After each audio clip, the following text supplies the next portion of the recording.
لو فاكرين إن الصيف خلص فأنا جاية أقول لكم إن لسه قدامكم فرصة تسافروا وتصيفوا قبل دخول المدارس، واللي ما عندهمش مدارس فانتوا بقى لسه قدامكم وقت كبير جدا تصيفوا زي ما انتوا عايزين.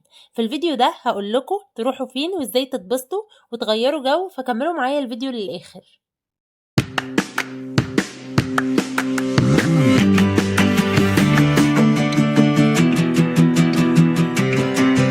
صباح الخير أو مساء الخير على حسب التوقيت اللي بتشوفوني فيه. النهاردة هنتكلم عن كل مكان في مصر تقدروا تروحوا تصيفوا فيه: شرم الشيخ، الغردقة، اسكندرية، السخنة، راس البر. كل مكان هنتكلم عنه وهديلكوا اختيارات فيه. شوفوا بقى انتوا حابين اي مكان اكتر. بس قبل ما ابدأ وزي ما متعودين دايما واللي لسه اول مرة يشوفني، انا شروق بقدم محتوى عن السياحة والسفر جوه مصر وبره مصر والفنادق واهم مميزاتها وعيوبها واهم اماكن الخروج والفسح. فلو مهتمين بالمحتوى ده وبتحبوا السفر ما تنسوش تعملوا لايك وسبسكرايب وتفعلوا زر الجرس علشان يوصلكم جديدنا اول باول.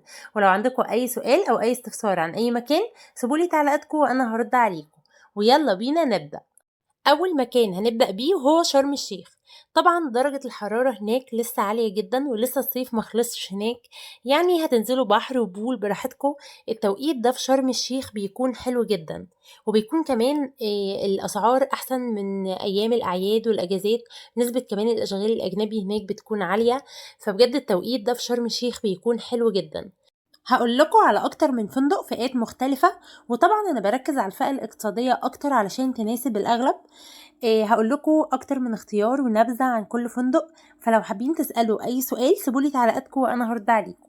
اول فندق هنبدأ بيه وهيكون في خليج نعمة، علشان اغلب الناس بتحب تنزل في خليج نعمة علشان تكون قريبة من كل حاجة. فالفندق ده اقتصادي 3 نجوم وهو فندق فالكون نعمة ستار. الفندق ده بيكون في قلب خليج نعمة، موقعه حلو جدا. الفندق طبعا بيكون فيه حمام سباحة للكبار والأطفال. اطلالات الغرف بتكون فيو على البول وعلى الجاردن. في طبعا فريق انيميشن هناك وحفلات يومية. نسبة الإشغال الأجنبي هناك كويسة. الإقامة هناك بتكون هاف بورد أو سوفت زي ما تختاروا.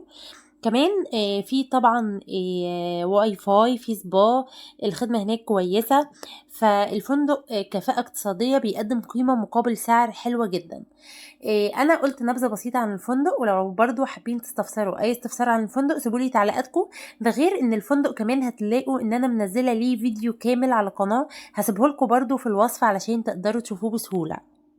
لو حابين بقى تروحوا فندق اقتصادي برضو 3 نجوم بس يكون فيه اكوا بارك علشان مثلا معاكوا اطفال او انتوا حابين يكون فيه اكوا بارك، فهيكون فندق عايدة. فندق عايدة في الهضبة برضو موقعه حلو جدا. انتوا بتكونوا في الفندق وشايفين السوق القديم وشايفين مسجد الصحابة. الفيو بجد بيكون رائع من هناك. الفندق صف تاني في اكوا بارك. الفندق بيقدم برضو قيمة مقابل سعر حلوة جدا. في طبعا حمامات سباحة للكبار والاطفال. فبجد برضو ده من أجمل الفنادق الاقتصادية. برضو انا كنت نزلت فيديو كامل لفندق عايدة، هسيب لكم برضو اللينك الفيديو في الوصف علشان تقدروا تشوفوه بسهولة. لو حابين بقى تعلوا بالمستوى شوية صغيرين، هو فندق برضو 3 نجوم بس اعلى شوية منهم وكمان صف اول، فده بيميزه عنهم. وهو فندق كنابش بيكون صف اول في قلب خليج نعمة. الفندق حلو جدا. مستوى النظافة فيه كويس. فيه كمان زي كافيه قدام الفندق تبع الفندق على البحر على طول، تقدروا تسهروا فيه بالليل. فيه طبعا بول للكبار والأطفال.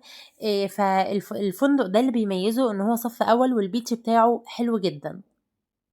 الفندق ده كمان انا كنت نزلت فيديو خاص بيه، تقدروا تشوفوا تفاصيله كاملة في الفيديو، برضو هتلاقوه في الوصف تحت، هسيبهولكوا علشان تشوفوه بسهولة.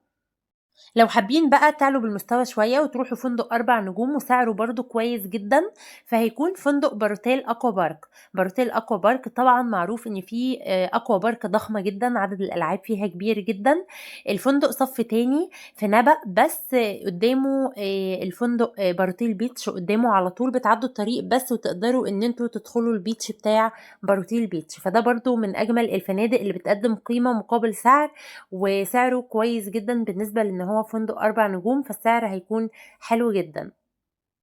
برضو تقدروا تشوفوا فيديو فندق باروتيل اكوا بارك من خلال اللينك اللي انا هسيبه في الوصف، تقدروا تشوفوا التفاصيل كاملة عن الفندق. كده أنا اديت أكتر من اختيار لفنادق في شرم الشيخ. طبعا في فنادق تانية كتير، لو حابين برضو تسألوا عن أي فندق سيبولي تعليقاتكم، وتقدروا برضو تشوفوا على القناة في منزلة فيديوهات كتير لفنادق في شرم الشيخ أكتر من دي كمان في اقتصادية، فتقدروا تشوفوا اللي يعجبكم والمناسب ليكم وتختاروه. تاني بقى مكان هنتكلم عنه هو الغردقة. الغردقة طبعا الجو هناك لسه حر جدا، احنا لسه صيف، فالجو هناك بجد في الغردقة التوقيت ده حلو قوي، والتوقيت كمان اللي بعد كده حلو جدا، سواء شهر 9 أو 10 الجو بيكون لسه حر وتقدروا تنزلوا بحر وبول براحتكم جدا. الغردقة طبعا يعني الناس بتحب تروحها كتير جدا، كمان لان المسافة مش بعيدة قوي زي شرم الشيخ، فالناس بتستقرب المسافة شوية. طبعا ده ما يمنعش ان شرم الشيخ بجد من اجمل البلاد اللي ممكن تروحوها. هنتكلم بقى عن الغردقة. الغردقة هديلكوا برضو اكتر من اختيار، فنادق اقتصادية وفنادق 4 نجوم. وبرضو لو حابين انتوا تسألوا عن اي فندق انا ما اتكلمتش عنه سيبولي تعليقاتكم وانا هرد عليكم. اول فندق هديهولكوا كاختيار وهو فندق فوكس هاوس. ده من ارخص فنادق الغردقة، سعره اقتصادي جدا. الفندق صف اول، ليه بيتش خاص بيه، في كمان اكوا بارك صغيرة. الفندق بيقدم قيمة مقابل سعر كويسة جدا. في كمان فندق ديكسون روما في شارع الشيراتون، موقعه حلو جدا. الفندق 3 نجوم، فيه اكوا بارك كبار واطفال. الفندق مجدد وفندق بيقدم قيمة مقابل سعر حلو جدا. الفندق صف تاني بس ليه بيتش خاص بيه قريب جدا منه، هو رملي.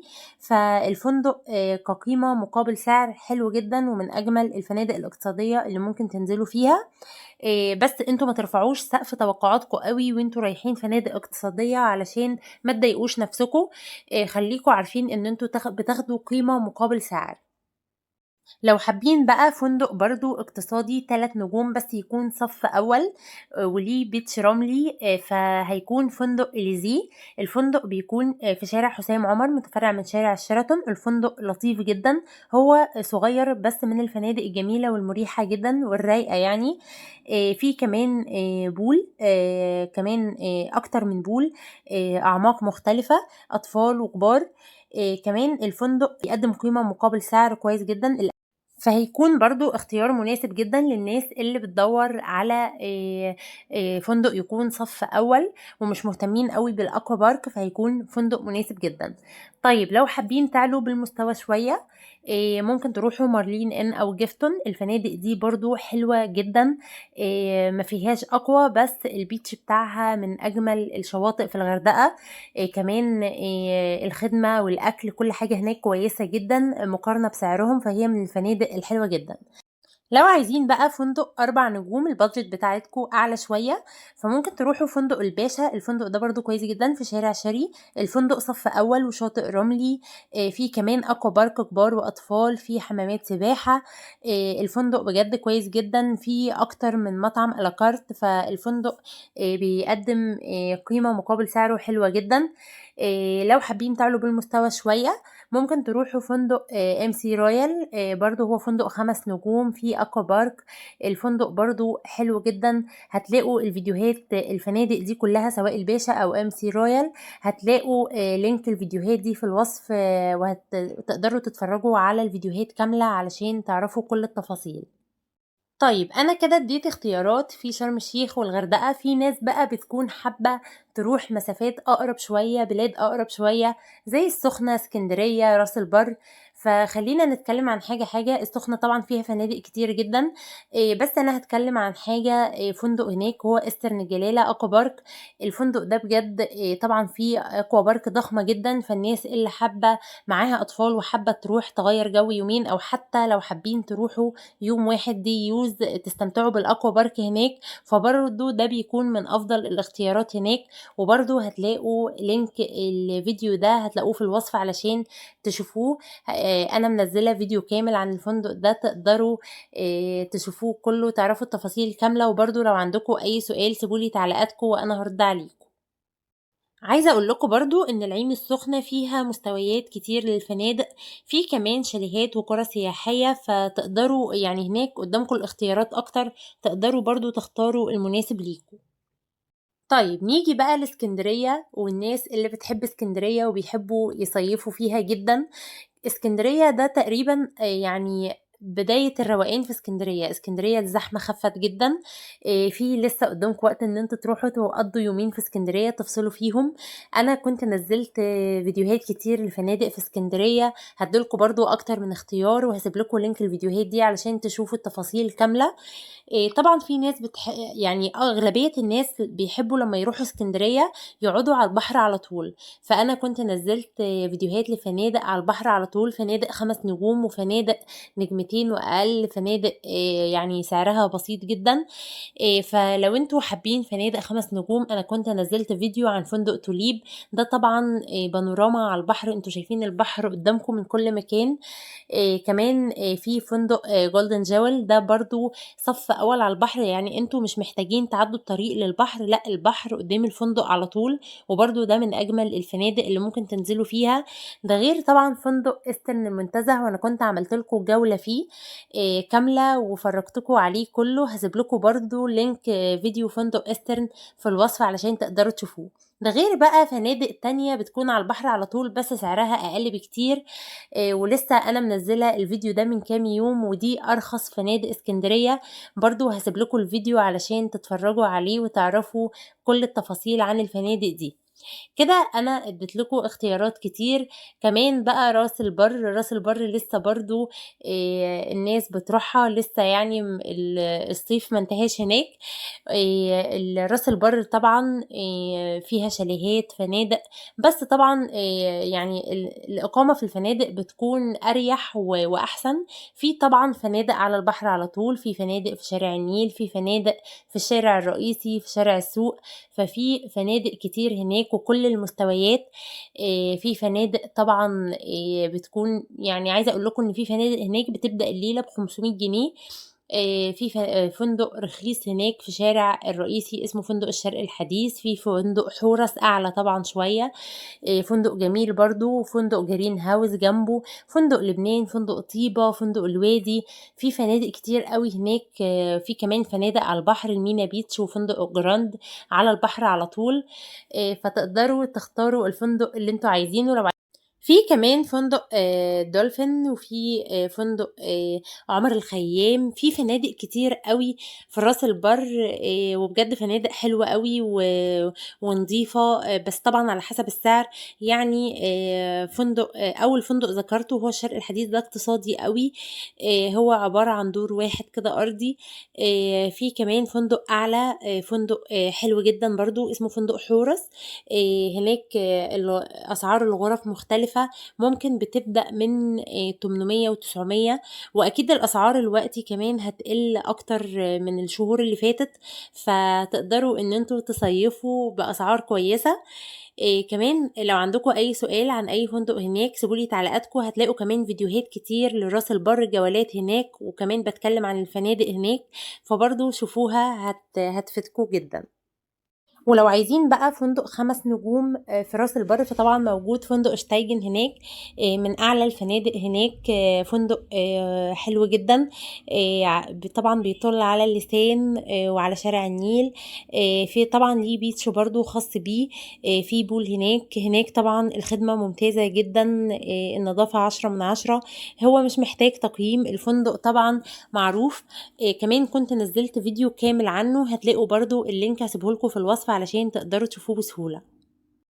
انا حاولت اديلكوا اكتر من اختيار في كل مكان، وقلتلكوا على اكتر من فندق، في طبعا فنادق تانية كتير جدا واختيارات كتير.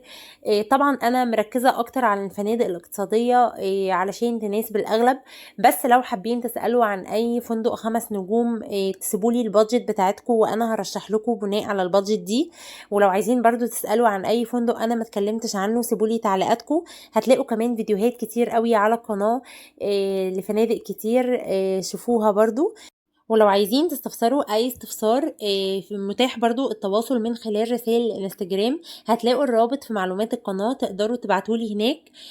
عايزة بقى اقول لكم في الاخر ان احنا عندنا في قناة فكرة وسفرية بتكلم فيها عن السياحة والسفر، سواء سياحة داخلية او خارجية، وافضل الرحلات اللي ممكن تعملوها في مصر سواء بحر ابيض او بحر احمر، وترشيحات الفنادق وافضل الرحلات واماكن الخروج والفسح. فلو مهتمين بالمحتوى ده وبتحبوا السفر، ما تنسوش تعملوا لايك وسبسكرايب وتفعلوا زر الجرس علشان يوصلكم جديدنا أول بأول. ولو عندكم أي سؤال أو أي كومنت سيبولي تعليقاتكم وهستنى رأيكم، وباي باي.